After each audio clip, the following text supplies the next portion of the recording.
The war is now in Russia. A massive Ukrainian raid on the main artery of ammunition in Belgorod. Russia has no strength left in Ukraine. Hundreds of tons of ammunition have been destroyed thanks to this operation. The Russian army is at a loss. Putin literally went crazy when he heard about this operation in Belgorod. His policies against the soldiers in the army have made a big echo all over the world for some time now. Ukrainian soldiers have been preparing for a very big operation in the Russian-Ukrainian war. This operation was based on putting the Russian soldiers in a difficult situation instead of engaging in a direct confrontation with them. This difficult situation would lay the foundation for the Ukrainian army to achieve success in many areas, because the Russian soldiers who had fallen on hard times had no strength left to endure on Ukrainian soil. The Russian soldiers who were still forced to attack on orders from the Kremlin, despite many troubles, were put in a defensive position with the stab of the Ukrainian army.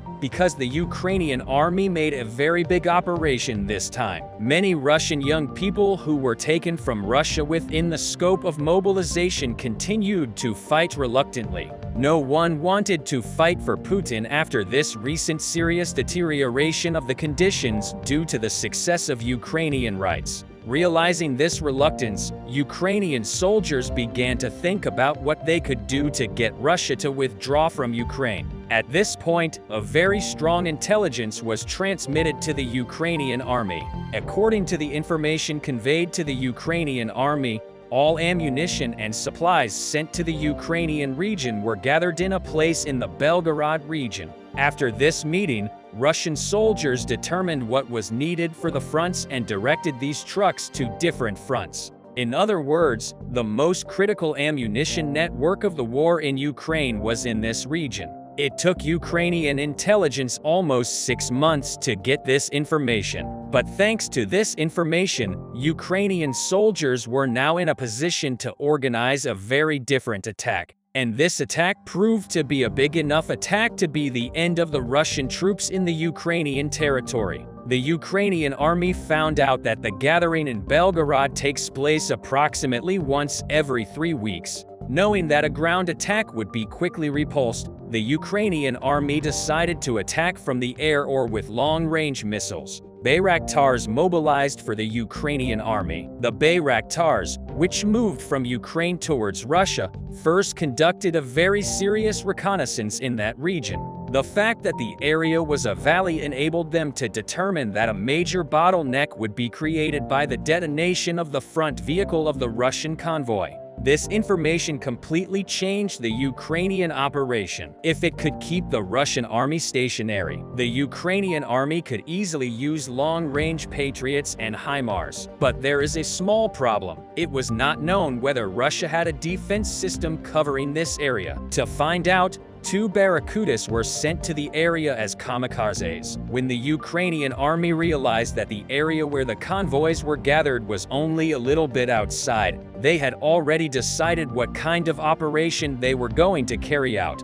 Ukraine first sent Bayraktars towards the area once the coordinates of the area were written down by the HIMARS and the long-range Patriots. It was all up to the Bayraktars. Although the Bayraktars had accomplished great things since they entered the service of the Ukrainian army, they had never done anything as big as this operation. About 23 Bayraktars were sent to this area. They flew at a very high altitude, which was invisible to the Russian army scouts, and they flew into this area realizing that a very large convoy was gathering in this area. The Bayraktars started bombarding, but the start of this bombardment, Russian soldiers started to scatter towards the surrounding area. The Russian army responded with rocket launchers and managed to shoot down 2 Bayraktars. But the Bayraktars had bombed so critically that it was no longer possible for the Russian army to get out of this valley. The signal was given to the long-range Patriots and HIMARS. The bombardment began. With this bombardment, the Russian convoy was fired upon one after another. Especially the missiles hitting the ammunition trucks started to explode.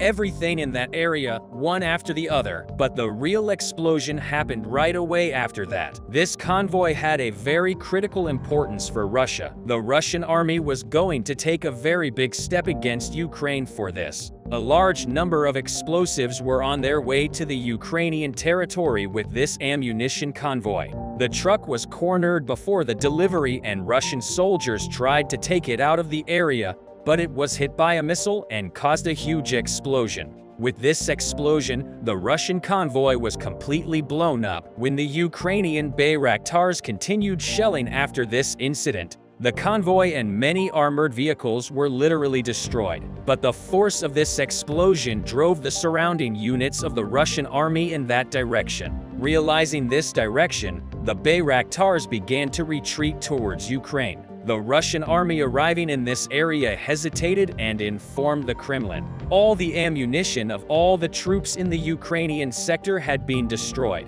It was not yet known what the Russian troops would do because of this destruction. But for the Russian army, which was already having a hard time, this move was recognized as the beginning of a very big problem. The Russian army did not know exactly what to do against Ukraine. Russian soldiers were waiting for ammunition and supplies in their positions, and this disappointment led to a lot of trouble. It is known that the soldiers were in groups within themselves and got into huge arguments with the commanders. It has been known to the whole world for a long time that the ammunition sent was not of very high quality. At the beginning of the war, the Russian army entered Ukraine at a very high speed, and when it was seen that it left at the same speed, a large number of vehicles and ammunition were left behind. While Russia's economy suffered a huge budget deficit due to the destruction of these ammunition and supplies, it was determined that Russia, whose weapon stocks were not enough,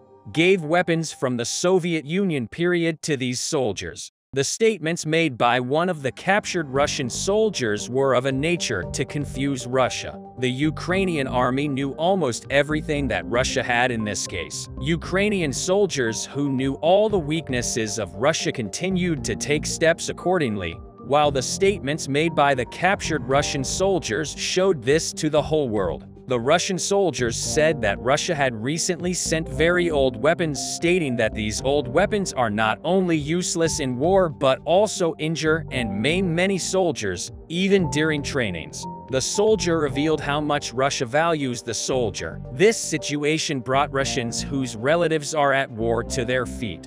The people who thought that no one in the Russian army was worth anything started to revolt against Putin, whom they were angry with because of the economy. These uprisings were further fueled by the rhetoric of Kadyrov, put his #1 ally. When the Russian people said that a lot of soldiers were being lost and that there were not enough supplies for the soldiers at the front, Kadyrov said that if you continue to protest, I will send you to your relatives. While these statements had a huge repercussion all over the world, they showed the world once again how hard Russia was losing the war. In other words, with this statement, Putin indirectly acknowledged that the war was lost. This shows that there is a very intense acceptance of a loss in Russia. This is a multi-signals that the war will soon end in favor of Ukraine. One of the main objectives of the Ukrainian armed forces is the evacuation of civilians from Crimea after the attacks, because in this way they will be able to act more comfortably against the Russian army in their attacks.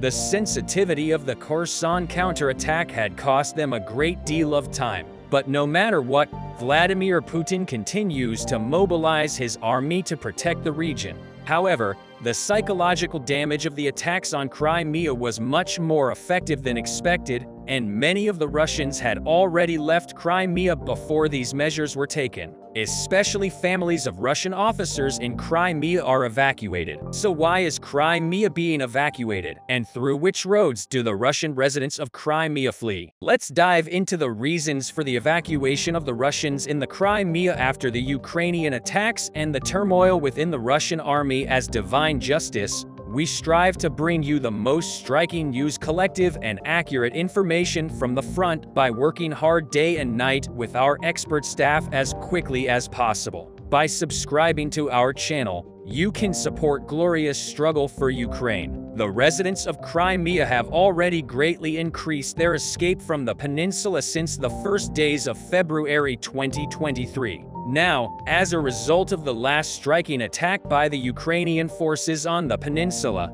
the escapes and evacuations have reached their peak, especially after the drone attacks on Sevastopol. The voyages of some Russian ships in the Black Sea were prevented. Today, however, news emerged that some additional flights have begun to be rescheduled in the peninsula with the opening of the Kerch Bridge to traffic. The flight from Crimea to Russia has increased even more. Russian residents and pro-Russian officials and their families in the Crimea are fleeing to Krasnodar via the Kerch Bridge. The resumption of mass escapes by the residents of the peninsula with some additional expeditions that began today has seriously stirred up the atmosphere in Crimea. The families and relatives of the Russian forces on the peninsula had been making preparations to flee from the Crimea for a long time. The residents of the peninsula who were preparing to flee by selling their immovable properties and real estate, as well as the families of the soldiers and the relatives of the Russian authorities, began to be evacuated. The Chief of General Staff of the Armed Forces of Ukraine reported this week that the families of Russian invaders were deported to Russia from Perevolnoye in the Crimea. The Chief of Staff report says once again, certain categories of citizens are being evacuated from temporarily occupied Crimea. Recently, military personnel of the Russian occupation forces stationed in Perevolnoye are sending their families to Russia. Also, Russian administrations in temporarily occupied Crimea are drawing up evacuation plans for their employees. In the report of the Crimean National Resistance Group, it was stated that the occupants had made a list of workers and their families subject to priority evacuation, and that in some cities the plans had already been drawn up and approved. Offices in Russian-occupied Simferopol prepare to evacuate. This was reported by the Telegram channel Crimean Wind. It is reported that in the so-called state-owned enterprises of Simferopol, officers were asked to fill out questionnaires in which, in case of evacuation,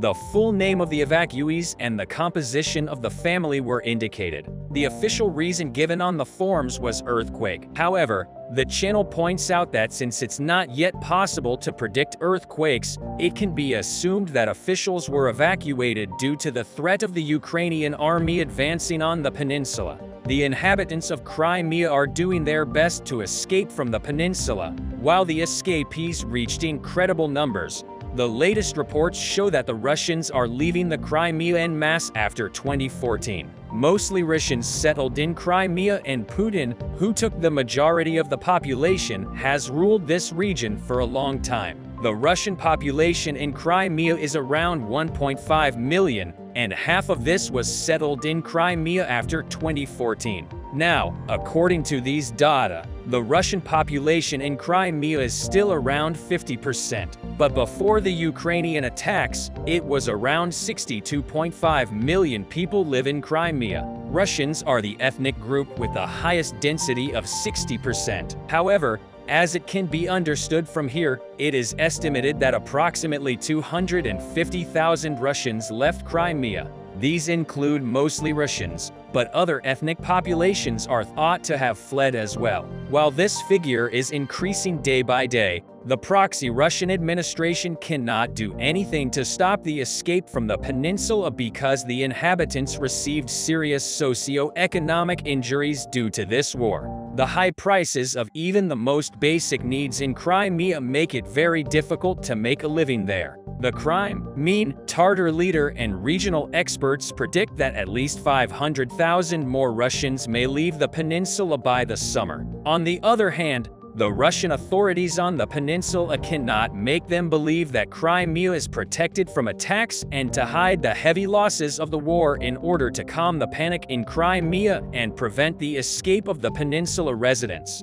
Explosions at the naval headquarters of the Russian Black Sea Fleet in Crimea and at major Russian airports not only caused an earthquake in the Kremlin, but also struck deep fear into the hearts of the Russian population in Crimea. The Russian Ministry of Defense declared a state of emergency in the peninsula. This emergency included a series of military measures and measures to prevent the Russian people from leaving the peninsula. However, it seems that the escape and evacuation of Russian civilians and even relatives of soldiers from the peninsula cannot be prevented. The Russians had deployed most of the air defense systems in the southern regions of Ukraine to the Crimea. But despite all these measures, the Ukrainian forces could repeatedly target the peninsula with UAVs. And even the purpose of some of the Ukrainian airstrikes on the peninsula was only to learn the location of the Russian air defense systems. Therefore, although the Russians tried to move the air defense systems to Crimea intensively, this situation did not matter much as the Ukrainian forces knew the location of the key strategic defense systems in Crimea. Thanks to the UAV attacks they carried out, Ukrainian forces are focused on the Crimean Peninsula, which will give them a serious advantage from a military and political point of view. Crimea is a very important region for the Russian forces and the Kremlin government. The liberation of Crimea by the Ukrainian forces will not only deal a major blow to Russia's invasion campaign, but also increase the reaction of the Russian people against the Kremlin. Simultaneous with opening a large wedge to the land bridge, Ukrainian forces continue efforts to weaken Crimea. As you know, Russia uses Crimea as a major military base. There are Navy, Air Force and ground forces of the Russian forces in Crimea. Explosions occurred at air bases, arsenals and military bases located in major cities of Crimea. Ukraine's Western allies were deeply concerned about cross-border attacks. However, after the United States announced that it saw Crimea as Ukrainian territory, Western allies began not to worry about attacks on Crimea. Ukrainian forces usually carry out their attacks on Crimea with UAVs. Numerous drone attacks were recorded at points where important Russian military assets are located, such as Inkau, Bakhchisarai, Simferopol, and Sevastopol. Although some of these attacks were neutralized by Russian forces, Ukrainian forces inflicted serious damage on Russian military assets in Crimea. While the subject is UAVs, there are increasing rumors that the Russian forces are experiencing a great decrease in the stock of UAVs. Russian forces have frequently used Iranian-made Shahed suicide drones to target Ukraine's critical infrastructure. However, the attack attempts of the Russian forces with these drones decreased after a 2-week hiatus. Russian forces carried out 14 drone strikes targeting Ukrainian air defense systems the other day. Ukrainian air defense systems neutralized 11 of these attacks, while the Russians were able to damage only 1 UAV. Although the hot spot of the war between the Ukrainian and Russian forces is eastern Ukraine, large explosions occur in the Crimean Peninsula. However, in the future, the peninsula will be the hottest point of the war. Depot 160, the day Russian forces conducted a massive drone and missile strike. The first stage of the operation actually began yesterday when Russians conducted a strike exclusively with drones. The primary target of this strike became the capital of Ukraine, Kiev. Coincidentally, during the official holiday, when Ukrainians celebrate the date of the creation of the city, Kiev is also protected by a lot of Patriot systems. And many Russian sources speculated that the goal of this strike was to identify the position of Ukrainian air defense, even though Iranian Shahed combat UAVs do not have cameras. Some Russian analysts mention that Russian forces recently modified the navigation system of the drones, which allows them now to not only track the position of the drone, but also change the trajectory in real time. Given that Shahed drones have a range of up to 1,500 kilometers,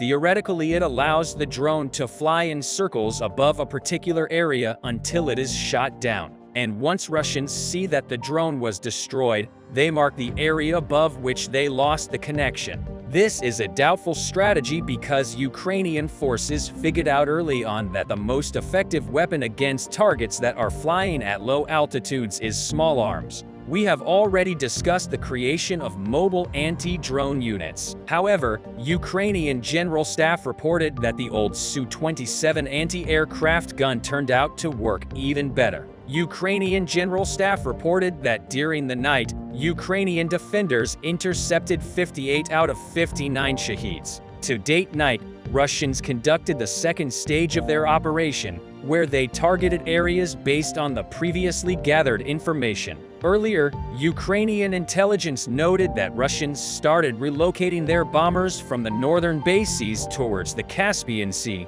which was a strong indicator that they were preparing to launch missiles and gave Ukrainians some time to prepare. According to the Ukrainian General Staff, Russians carried out 2 massive air and missile strikes. Russians reportedly launched 40 Shahed drones from the north and south, 40 cruise missiles from the strategic bombers from the Caspian Sea, and 11 ballistic missiles. Iskander all-ballistic missiles targeted Kiev, and it's been speculated that they were used as the main weapon for destroying Patriot systems. Russian sources reported that since Iskanders have a ballistic trajectory, the air defense can identify them only at the last minute. However, all Iskanders were successfully shut down, even though the threat above Kiev was neutralized. Local residents still suffered from the fallen debris onto the city. The remnants of Ukrainian and Russian rockets hit the streets and cars and damaged several roofs in the residential area. Another big target became Odessa. Odessa is one of the main logistical hubs through which Ukrainians receive a lot of supplies from the West, so it has a lot of potential targets and is therefore protected with the best air defense systems available. The footage shows how Patriot rockets are sent into the sky, which is almost immediately followed by explosions of the targets. Lastly, some Ukrainian sources reported that Russians managed to hit a Ukrainian airfield in the Khmelnytsky region. In the aftermath of this strike, 5 aircraft were damaged and a fire broke out in the warehouse with fuel. This news came as a shock to many Ukrainian fighters that could not believe that high-ranking officials would allow to position the scarce Ukrainian aircraft not only on the open airfield, but also so close to each other. Very frequently, Ukrainians would use regular roads to take off and land because such an approach significantly increases safety and virtually eliminates the possibility of retaliation, as Russians cannot monitor all highways all the time. Later, it turned out that the politician made a mistake and the aircraft were actually the so-called donors, meaning that they will have disassembled and the remnants were used as repair parts. Even the Russian Ministry of Defense said that they targeted aviation equipment. This case once again raised the topic of the possible prohibition of politicians from leveraging their status of an official to deliver military news. Another such case happened today when one mayor analyzed the remnants of a rocket and published his assessment, which was incorrect information as to which rockets Russians used in a strike. According to the updated information, Ukrainian defense forces intercepted 36 out of 40 cruise missiles and 30 out of 38 Shahed UAVs. Russian sources reported that they destroyed all command posts, radar posts, warehouses with equipment, ammunition depots, and aviation equipment that they decided to destroy today. Overall, Ukrainian forces have adapted to the strikes and managed to minimize the premature disclosure of their air defense positions during the primary strikes,